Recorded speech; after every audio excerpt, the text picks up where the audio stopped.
Don't forget to like, subscribe and share the videos. Hello friends. நம்ம வந்து என்ன பார்க்குறோம்னா ethics paperல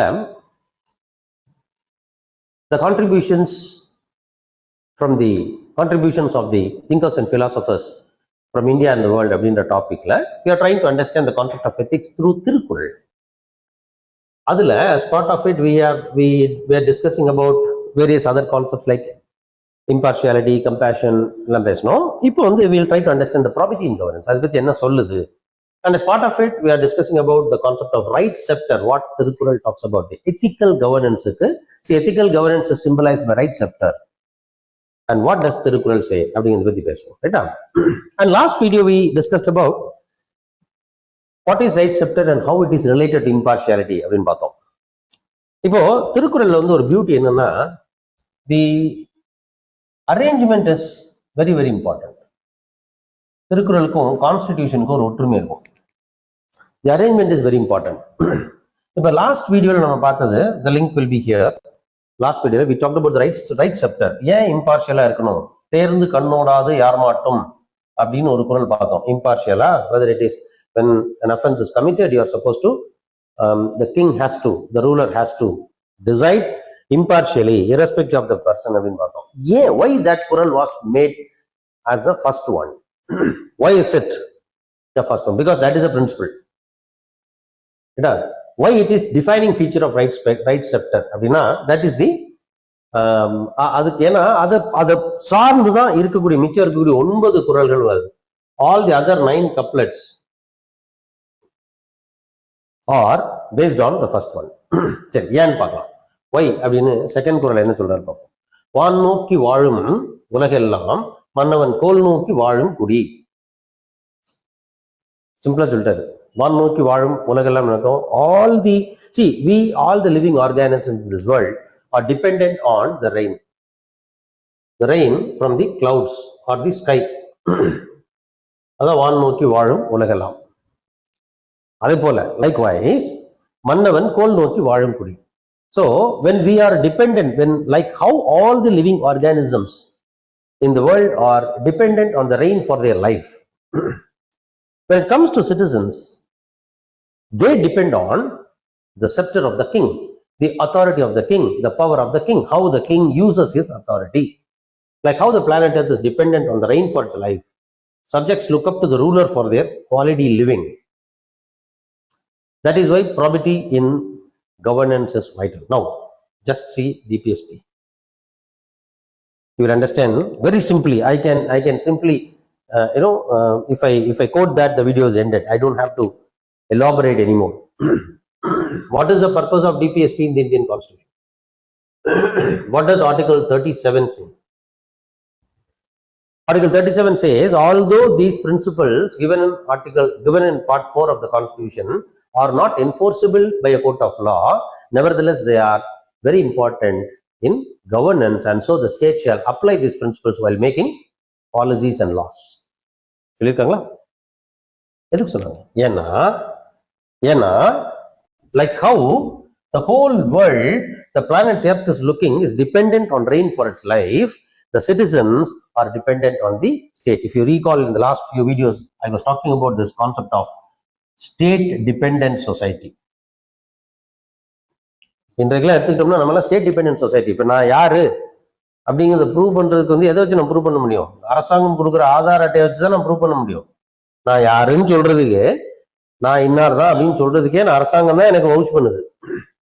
ஆமா, இப்படி ஒரு மனுஷன் பிறந்தான், அவன் இந்த இடத்துல பிறந்திருக்கிறான், அதுக்கு பர்த் சர்டிஃபிகேட் கொடுத்துருக்கோம், அதை பொறுத்து அவனுக்கு ஒரு ஆதார் நம்பர் இருக்கு, அவனுடைய இவ்வளவு சொத்து இருக்கு, அவன் இங்கெல்லாம் போயிருக்கிறான், இங்க இருக்கிறான், இங்க வர்றான், எல்லாமே. So we are absolutely state dependent. அப்படின்னு என்ன அர்த்தம்? We are as citizens, we are an advanced state la irukom. Politically we are in a very advanced state, which means we are totally and thoroughly dependent on the government, the state. Then don't you think that this makes it very very important for the state? The responsibility of the state is so high that probity in governance becomes very vital. அததான் DPSP ல சொல்லிருக்காங்க. ஒருவேளை when you read constitution you will understand. Constituent assembly debates la T.T.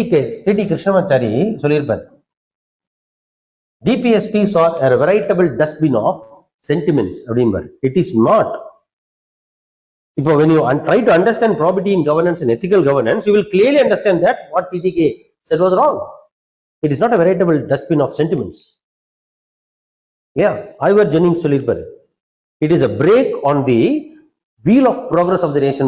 No, it is not. When you apply the ethics, you will understand how the planet Earth is dependent on the rain from the clouds. The citizens are dependent on, they are looking up to the state for quality living. And don't you think that it is essential for the state to give the quality living? Just read Article 43, the living wage.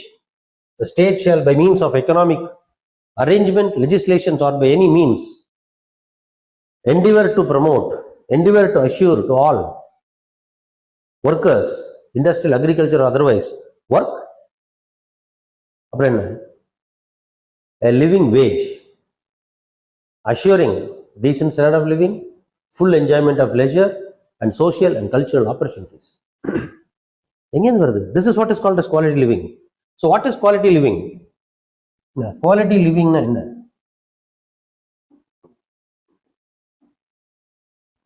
Quality living enna venum? First of all, work venum, decent working conditions venum, அதுக்கப்புறம் ஒரு wage வேணும். அந்த wage எப்படி இருக்கணும்? Decent stand of living கொடுக்கணும். And full enjoyment of leisure, social opportunities, and cultural opportunities. Just see, if you don't have any of these things, it is not a quality living. And whose responsibility is for that? The founding fathers of the Constitution say it is the responsibility of the state. It is a responsibility of the state.